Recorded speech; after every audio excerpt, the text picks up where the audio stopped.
Assalamualaikum warahmatullahi wabarakatuh. Bismillahirrahmanirrahim. Alhamdulillahirabbil alamin wa bihi nasta'inu ala umuri dunya waddin. Wassalatu wassalamu ala asyrafil anbiya'i wal mursalin sayyidina wa maulana Muhammadin wa ala alihi wa sahbihi ajmain. Rabbi shrah li sadri wa yassir li amri wahlul 'uqdatam min lisani yafqahu qawli, amma ba'du. Baik, perkuliahan kita hari ini kita buka bersama-sama dengan membaca lafaz basmalah. Bismillahirrahmanirrahim. Baik, mahasiswa jurusan Hukum Keluarga Islam semester 4 kelas C dan D. Hari ini kita kembali masuk di kelas mata kuliah Hadis Ahkam 1. Setelah minggu lalu tanggal berapa? Tanggal 28 Maret 2023 kita telah melaksanakan UTS secara langsung di kelas di kampus pada hari Selasa kemarin. Dan alhamdulillah secara umum ujiannya berlangsung lancar, dan setelah saya koreksi seluruh jawaban kalian, secara umum nilainya cukup baik. Ya. Baik kelas C ataupun D hasilnya cukup baik. Walaupun tidak bisa dibilang memuaskan atau sangat memuaskan, tapi cukuplah. Dan saya lihat dari nilai-nilai kemarin itu ada yang cukup rendah. Saya tidak tahu kenapa itu. Bahkan dari, maaf ya putus saya. Ini faktor sinyal ini. Oke, baik. Saya ulangi. Jadi ada nilai mahasiswa yang sampai 39 skornya. Bahkan ada yang 29. Saya tidak tahu itu kenapa itu. Ini ada 26, bukan 29. 26, bayangkan. Saya tidak tahu sebabnya apa, kok begitu rendah nilainya. 26. Tolong ini menjadi catatan buat mahasiswa yang bersangkutan, yang merasa ya. Yang merasa saja. Ya enggak, ya sudah. Oke, baik. Hari ini kita akan kembali masuk di materi pertemuan ke-9, yaitu tentang hadis Nabi Muhammad SAW yang terkait dengan zakat. Oke, berhubungan dengan materi dan metode perkuliahan, saya sampaikan satu pengumuman bahwa untuk metode perkuliahan atau materi atau metode penyampaian materi pertemuan akan ada perubahan setelah UTS. Saya ubah. Kalau dulu atau sebelum UTS saya di saat penugasan ya, materi penugasan itu saya berikan tugas. Sebenarnya sama ya, antara UTS, antara sebelum UTS dan sesudah UTS sebenarnya sama, sama-sama dua model perkuliahan. Pertama model penyampaian materi dan kedua model penugasan. Itu sama. Untuk sebelum dan sesudah UTS sama, tetap ada di sesudah UTS ini. Jadi saya menyampaikan materi dulu, nanti pertemuan berikutnya penugasan. Itu sama. Yang berbeda kalau sebelum UTS itu tugasnya diberikan tugas kelompok, dan masing-masing kelompok setelah mendapatkan pembagian kelompok mereka bertugas mencari apa? Sanad, kemudian mencari terjemahannya dan mencari apa kandungan hukumnya. Nah, yang berbeda dari yang sekarang, yang berbeda dengan yang sekarang atau sesudah UTS adalah kalau sesudah UTS ini bukan lagi pencarian sanad saja, tetapi pada pencarian terjemahannya. Karena begini, saya untuk sesudah UTS, saya tidak akan membaca seluruh hadis yang sudah diberikan di modul. Tetapi saya hanya memberikan materi 1 sampai 3 hadis saja. Dan apa namanya? Itu pun tidak maksudnya tidak signifikan.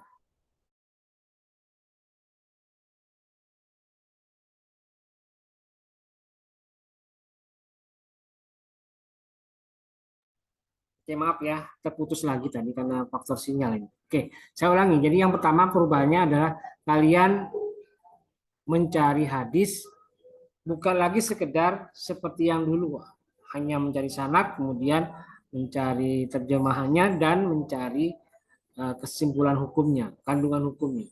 Tapi kalau sekarang perubahannya yang pertama adalah kalian mencari terjemahannya. Karena saya tidak membaca seluruh hadis atau seluruh materi hadis yang ada di modul. Saya hanya membaca 1 sampai 3 hadis saja. Itu pun hanya sekedar sebagai bacaan yang nanti kemungkinan akan dikeluarkan hadisnya di UAS. Jadi yang saya baca tolong dipelajari baik-baik karena akan keluar di UAS yang akan datang. Entah yang mana, yang 1, yang 2, atau yang 3. Pokoknya dibaca saja.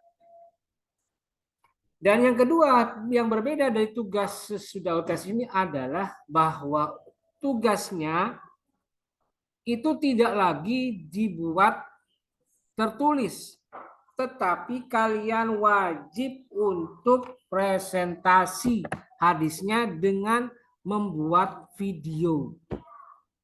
Jadi tagihannya bukan lagi tagihan makalah seperti yang sebelum UTS yang lalu, tapi tagihannya adalah video.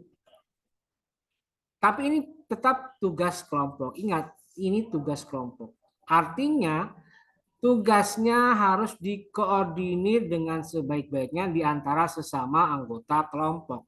Jadi misalnya A, B, C dipilih menjadi kelompok 3 misalnya. Untuk kelompok 3 diberikan tugas hadis nomor 10. Maka nanti kelompok 3 itu akan berdiskusi. Kita akan membahas hadis nomor 10. Kira-kira siapa yang akan bertugas mencari terjemahannya. Kemudian yang kedua, siapa yang akan bertugas mencari sanadnya. Dan yang ketiga, siapa yang bertugas mencari kesimpulan hukumnya atau kandungan hadisnya.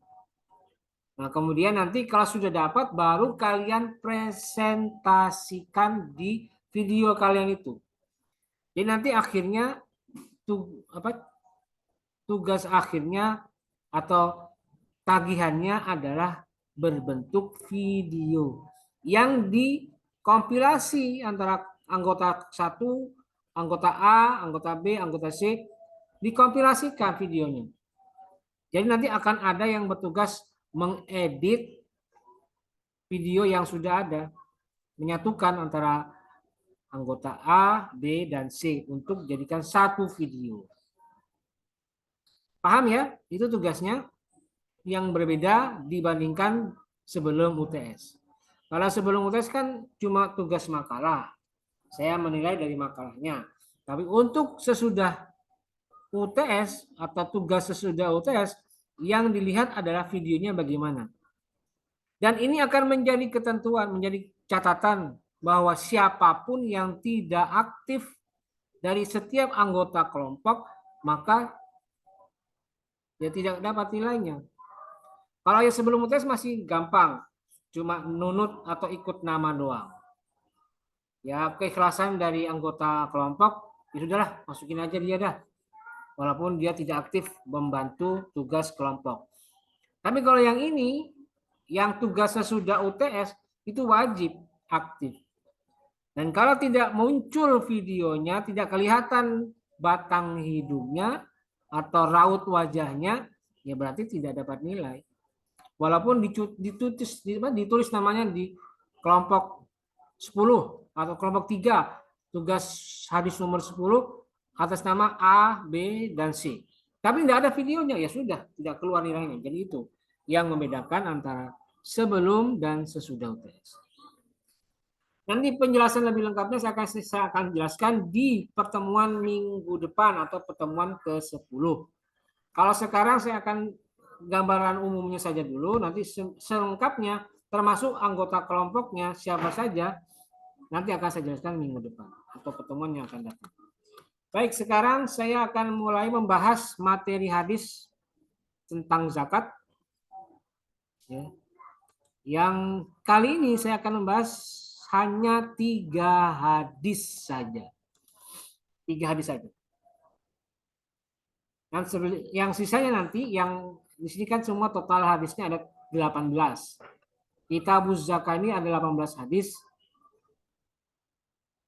Sudah 3 saya ambil, berarti tinggal 14. 15. Ya. Jadi nanti 15 ini akan saya bagi menjadi tugas kelompok 18. Ya, atau kelompok lain yang ya nanti akan saya berikan tugas. Nanti minggu depan aja untuk yang nama-nama kelompoknya. Oke, baik. Yang pertama kita akan bahas hadis tentang An Ibni Abbas. 3 saja saya ambil ini. Yang pertama ini, An Ibni Abbasin radhiyallahu anhuma annan Nabiyya sallallahu alaihi wasallam ba'atha Mu'adzan ilal Yamani fadzakara al-hadisa wa fihi innallaha qad iftarada alaihim shadaqatan fi amwalihim tu'khadhu min aghniyaihim faturaddu fi fuqaraihim muttafaqun alaih wa lafdhu lil Bukhari. Dari Ibnu Abbas radhiyallahu anhuma bahwasanya annan Nabiyya sallallahu alaihi wasallam bahwasanya Nabi ba'atsa telah mengutus Mu'adzan sahabat Mu'adz bin Jabal kemana ilal Yaman, ke Yaman. Nah, kemudian ini karena hadisnya panjang maka disingkat saja. Padahal kalau hadis disebutkan hadisnya apa saja hadisnya. Nah, kemudian wafi dan di dalam hadis itu ada keterangan innallaha qad iftarada, sesungguhnya Allah qad sungguh-sungguh telah mewajibkan alaihim kepada umat Islam sedekatan membayar zakat fi amwalihim dari harta-harta mereka tu'khadhu min aghniyaihim diambil harta-harta itu dari orang-orang kayanya faturaddu fi fuqaraihim dan kemudian diberikan harta itu fi fuqaraihim kepada orang-orang fakir yang ada di antara umat. Jadi hadis ini menjadi salah satu dasar kapan dan kenapa zakat itu diwajibkan dalam Islam. Jadi salah satu kewajibannya itu muncul karena adanya sabda Nabi seperti ini, yang Nabi ketika itu memerintahkan kepada Mu'adz bin Jabal untuk menarik zakat kepada orang-orang kaya yang ada di Yaman. Esensinya bukan cuma orang Yaman saja yang menjadi atau diwajibkan membayar zakat, tapi seluruh umat Islam. Seluruh umat Islam. Nah, itulah hadis. Inilah dasarnya.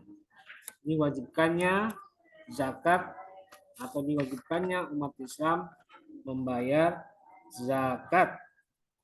Kemudian kita pindah ke hadis nomor 626. 626.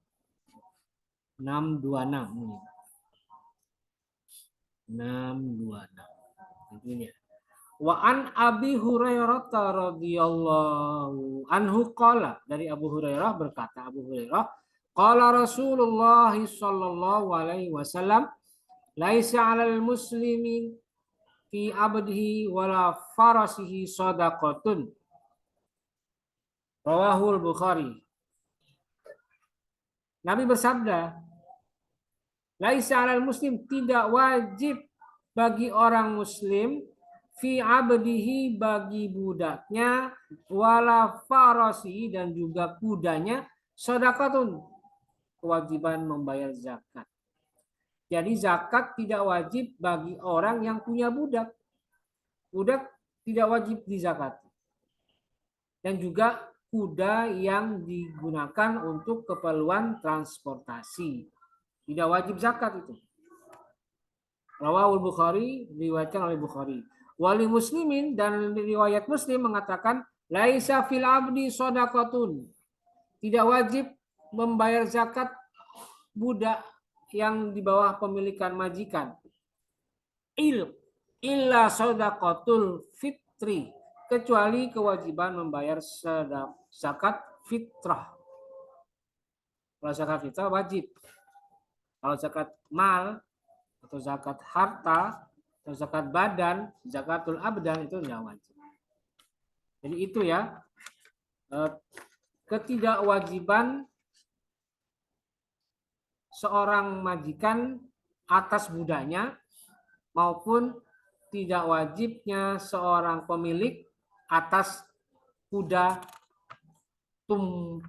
tunggangannya. Berikutnya yang terakhir, saya hanya membaca 3 hadis, yaitu hadis nomor 636. Ini yang terakhir ya. 636. Nah, ini yang terakhir. Ini dia. Wa an Salim bin Abdullah an abihi anin Nabi sallallahu alaihi wasallam. Dari Salim bin Abdullah, dari bapaknya, dari Nabi sallallahu alaihi wasallam bersabda. Nabi bersabda, "Fima saqatis sama'u wal uyunu au kana athariyan al-ushru. Wa fima suqiya bin nadhi nisful ushri." Rawahul Bukhari. Fima saqatis sama', tanaman yang disirami dari langit, wal uyuni, dan mata air atau pengairan mata air yang tanpa ada biaya, artinya air secara alamiah baik lewat hujan ataupun lewat mata air. Asarian, aukana asarian, atau kebun itu asarian menggunakan metode pengisapan, itu pun juga alamiah ya, maka al-ushru, zakatnya sebanyak 10, 1/10 atau 10%. Zakat hartanya 10%. Itu kalau tidak dikeluarkan biaya apapun untuk mengairi tanaman. Dengan cara apa ya? Dengan cara lewat hujan atau lewat pengairan alamiah melalui sumber mata air. Zakatnya 10%. Tetapi wafi masukian bin nadhi, jika disirami dengan nadhi, dengan tenaga manusia, dengan orang-orang, maka nisful ushri, zakatnya 1/10 atau 5%. Separuhnya 10%, 5%. Rawahul Bukhari, hadis riwayat Bukhari. Wali Abi Dawud, dan sedangkan riwayat Abu Dawud mengatakan idza kana ba'lan, jika ada tanaman itu ba'lan,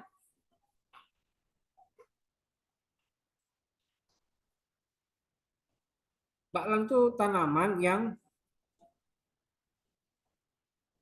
apa itu dengan sistem penyerapan tapi direkayasa, pakai alat, pakai tenaga, atau mungkin kalau zaman sekarang pakai pompa gitu ya, ba'lan, atau menggunakan usaha seseorang untuk mengeluarkan air.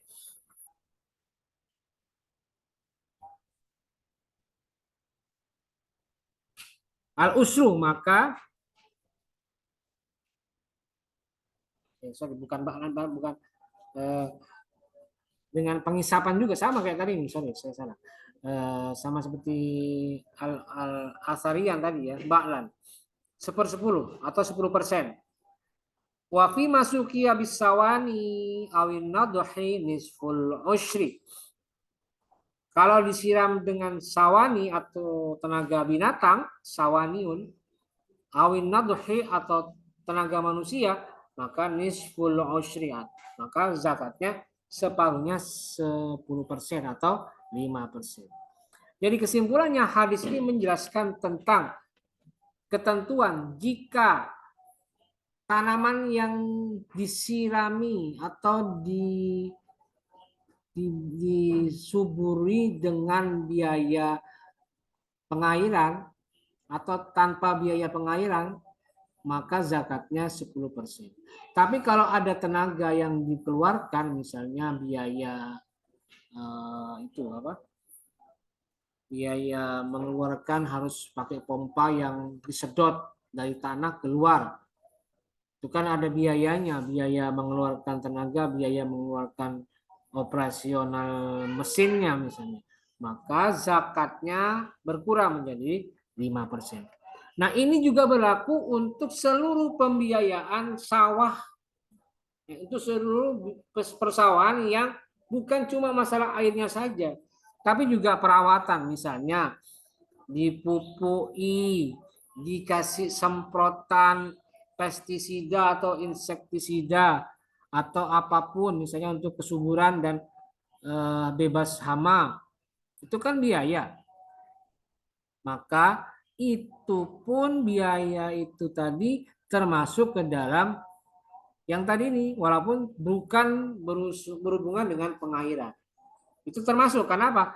Dikiaskan dengan biaya pengairan. Jadi kalau kita misalnya atau petani misalnya menanam padi dan padinya itu tak ada hujan misalnya. Tapi sawah tak ada hujan ini kalau tidak diberi pupuk ya tidak hidup. Maka petani mengeluarkan biaya ekstra untuk membeli pupuk. Apakah itu masuk 10%? Tidak. Kenapa? Karena dia mengeluarkan biaya pembelian pupuk. Maka otomatis zakatnya masuk ke dalam yang termasuk menggunakan tenaga ini, menggunakan biaya operasional pembelian pupuk. Berarti zakatnya berapa? 5%. Jadi seperti itu ya ketentuan mengenai bagaimana jika ada biaya pengairan dan tidak ada biaya pengairan. Zakat dari tanaman tadi. Nah, itulah 3 hadis yang cukup saya bacakan saja pada kali ini, pertemuan ke-9. Dan insya Allah pada minggu depan saya akan jelaskan mengenai teknis tugasnya. Termasuk juga pembagian kelompoknya untuk kelompok kelas HKI C maupun kelas HKI D. Dan ya karena ini adalah waktu di mana kita sedang menjalani ibadah bulan Ramadan dan sebentar lagi kita akan menghadapi hari raya Idul Fitri yang sebentar lagi ya tinggal 10 hari lagi nih. Jadi ya mau tidak mau akan ada waktu yang libur, waktu yang tidak masuk. Dan tadi saya sudah lihat sekarang kan tanggal 11 April. Minggu depan itu kita akan libur. Tanggal 18 tidak akan masuk. Termasuk juga 2 minggu lagi tanggal 25 masih tanggal merah. Nah, kita baru masuk tanggal 2 Mei. Hari Selasa tanggal 2 Mei. Berarti waktu untuk mengadakan pertemuan ke-10 itu selama 2 minggu kita libur. Jadi ya sudah. Waktu ini ya kita manfaatkan untuk istirahat, liburan, sambil menunggu nanti kita ketemu lagi tanggal 2 Mei 2023. Dan nanti di tanggal 2 Mei itulah saya akan jelaskan teknis pembuatan tugas dan juga pembagian kelompok untuk kelas C dan D. Gitu ya. Kalau ada yang tidak paham, silakan ditanyakan, konfirmasi ke saya. melalui komentar di Google Classroom maupun yang ada di channel YouTube saya. Baik, saya kira cukup perkuliahan kita pada hari ini tanggal 11 hari Selasa. Semoga kita bisa mengikutinya dengan baik, dan karena ini adalah pertemuan sebelum menjelang Hari Raya Idul Fitri, maka saya ingin menyampaikan mohon maaf lahir batin jika ada kata-kata maupun tindakan yang saya sampaikan kurang berkenan, mohon dimaafkan yang sebesar-besarnya, dan semoga kita selalu rajin dan selalu meningkatkan ibadah kita di bulan suci Ramadan yang tinggal 10 hari lagi. Dan semoga hasil nanti di Hari Raya Idul Fitri kita kembali fitrah, kita kembali ke jati diri kita sebagai manusia yang suci, dan kita mampu melaluinya dengan sebaik-baiknya. Taqabbalallahu minna wa minkum, ja'alanallahu wa iyyakum minal aidin wal faizin wal maqbulina. Kullu amin wa antum bi khairin. Selamat Hari Raya Idul Fitri 1 Syawal 1444 Hijriah. Mohon maaf lahir dan batin. Dan saya kira cukup perkuliahan kita pada hari ini. Sampai ketemu lagi di tanggal 2 Mei seperti yang sudah saya sebutkan tadi. Baik, mari kita akhiri bersama-sama dengan membaca lafaz hamdalah.